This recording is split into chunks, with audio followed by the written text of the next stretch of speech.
Hey everybody, welcome back to the channel. I do appreciate you coming out. I, of course, am Lewis Porter Jr. and today we're going to talk about something that could be slightly controversial. I mean, you did come to the channel for that, so why are you really surprised? And today's topic is, should the pay rates of writers and artists be cut in the comic and RPG industry? So I already know that I've got a lot of people hating on it just from the title alone, so thank you. I appreciate that hate. Keep bringing it. I like that energy. So let's talk about that. So pay rates. Are we paying too much for the work that people are doing? A lot of people are freaking out saying, no, we're not getting paid well enough. No. And you know what? I have to admit, I kind of agree the pay rates are kind of low. But then I thought about it from a different perspective, because that's what we do here. We talk about things from all different perspectives. I thought about, in one of the more interesting perspectives, of paying versus what we sell.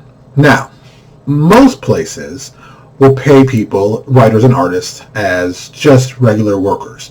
Work for hire is the term we use most often. They get paid for the work they do. You set a price. It's like, I'm going to pay you X amount.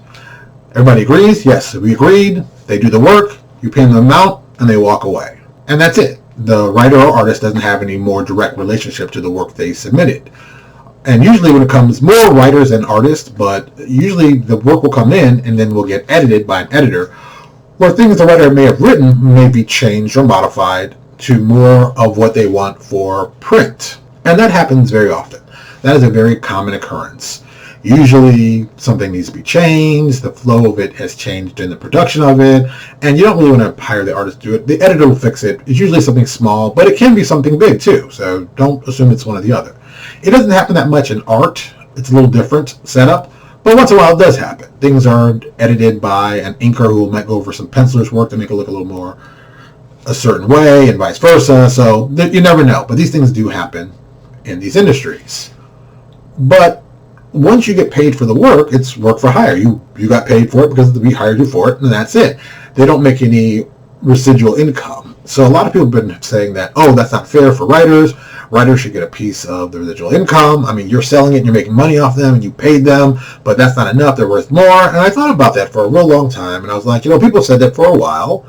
And while I do agree in theory, I have a problem with that being the fact of being a publisher. If I use you in work for hire, you've gotten paid for the work you did. If I sell 1 million copies, hey, that's great.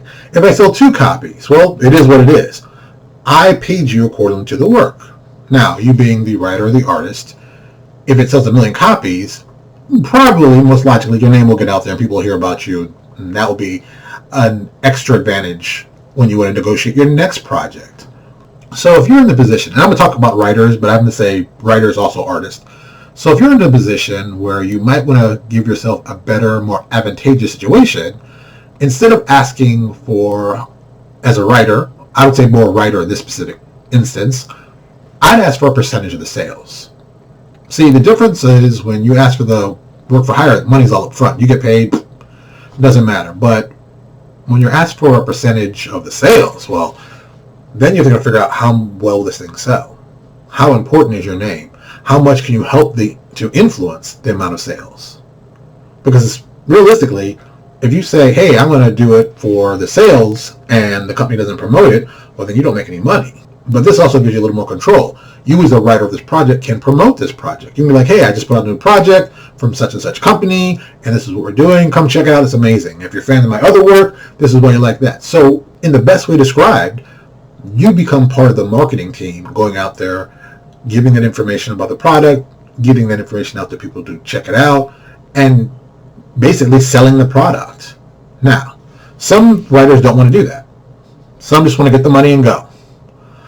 I personally believe the better long-term idea is take a percentage and keep it moving.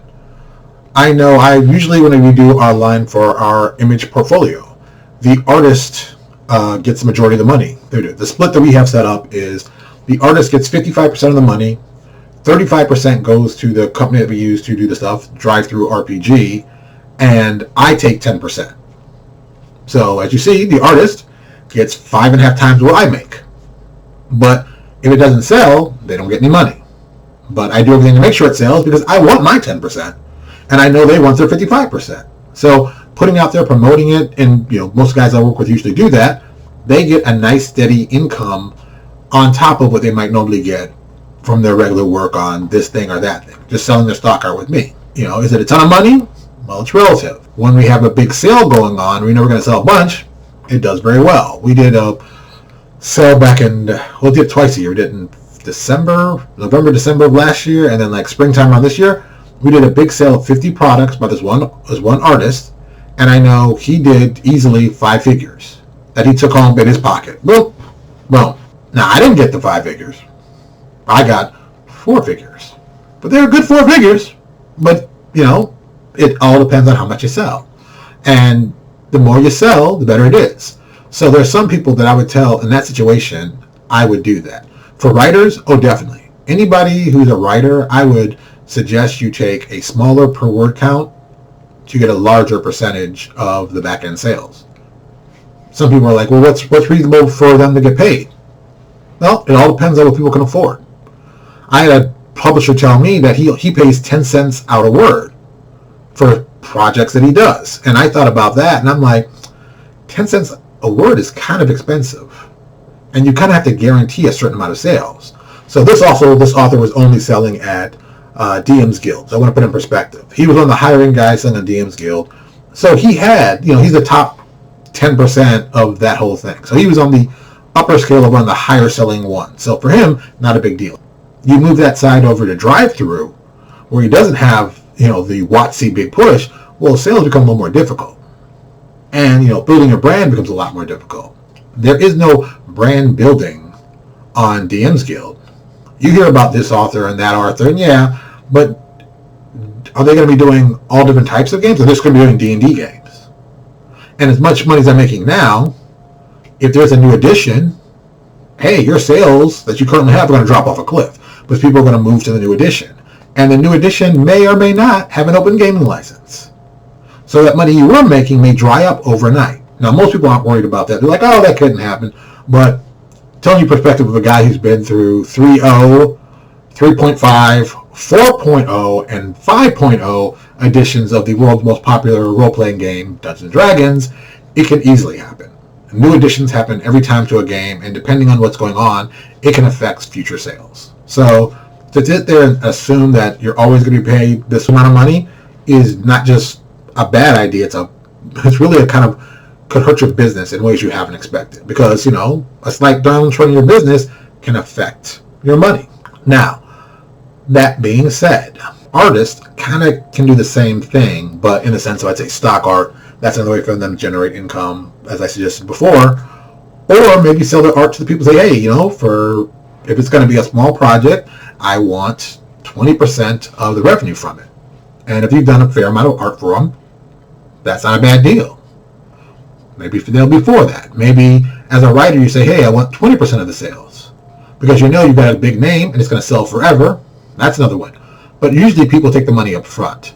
I say, depending on the situation, pick which one works best for you. I think sometimes it's good to get some money up front and some on the back end.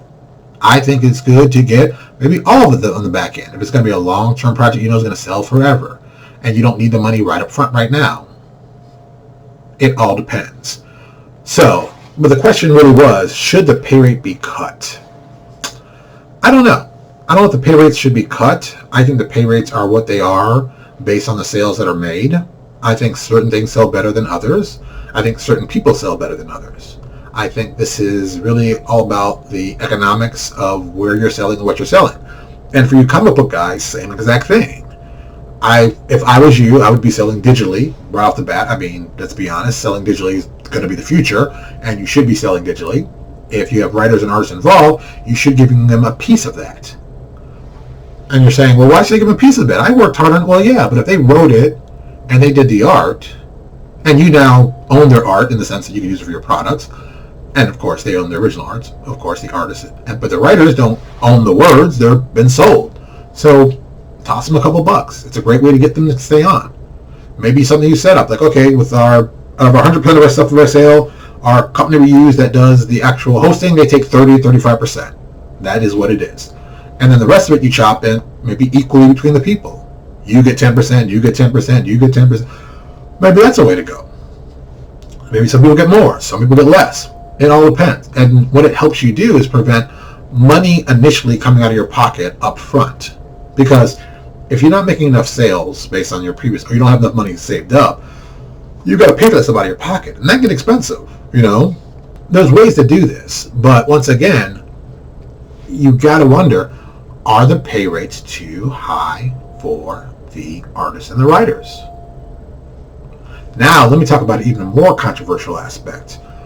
So another angle that needs to be looked at is where the artist or writer lives. I know for myself, in the early 2000s, I was working with a lot of artists out of Canada when the US dollar was incredibly strong. So they were getting paid in US dollars that got converted into Canadian dollars, where a lot of times they were making extra money just because the dollar was so strong. That also worked in Brazil, where I was doing a lot of guys, and Southeast Asia. Now, the difference being, there are a lot of guys over there who are getting paid so well, and relatively speaking, in America they wouldn't have taken those rates. But over there, you know, the dollar, because of the exchange rate, became even stronger. So they were making an extra 30, 40, 50% on the work they were doing. And on top of that, they were making rates that were very high for there, but not here. So a standard 8.5 by 11 image should cost you, let's say it's $100. We'll just say $100. $100 US is what you might pay for here. But you go to Brazil, you go to South America, that same piece may cost you $75. Now that's a savings right there, 25%. And people are like, well, yeah, that saved me some money. That's good. But then when you add in also the dollar being so strong versus whatever currency they may be using, they might get an extra 30% on top of that. So they're getting a strong US dollar, they're getting the exchange rate difference, and maybe you're paying them, maybe standard or something like that would get paid $50 down there. So they've made even more money on top of that. They might have doubled their money just because they dealt with American companies. And that, of course, is going to affect how you deal with artists that live in the U.S. because we live at a different standard than they do. So we've got to pay higher rates. But when you're competing in an international business, because art is international now. Now, because of the internet, you can find people all over the world willing to work for whatever rate. You can find them. You can find them. You can find out, if you're really good, you should find out what the exchange rate is, number one. You should find out what the standard rate for their cost of living is over there, and then you can use that in your negotiations. That matters. I remember when the Canadian dollar got very strong versus the US dollar, a lot of my Canadian artists were like, oh no, now you have to start paying me more. And I was like, whoa, wait a minute. When the dollar was strong, you were getting a hefty, nice extra piece. Now you want me to change it up because now the dollar's weak and now you want to make even more money? Like, wait a minute. There wasn't a problem when it was benefiting you, but now when it's not benefiting you, you want to start. And people are like, yeah, of course. But once again, I didn't change the exchange rate. I made an offer that was at the time based on the facts that were. You now want to change that offer. Well, that is kind of what changes my deal. Well, maybe I don't want to work with them because of that. Maybe I want to find someone else who's cheaper at a better exchange rate. And that's when art, that people love to say, this is my art, this is what I do, becomes a commodity. The second money's involved, it changes from being just pure art in its purest form to something I buy and sell, like loaves of bread, milk, cars, houses. And a lot of artists don't like to hear that, but I'm sorry, that's just the truth. That's the hardcore, in-your-face truth.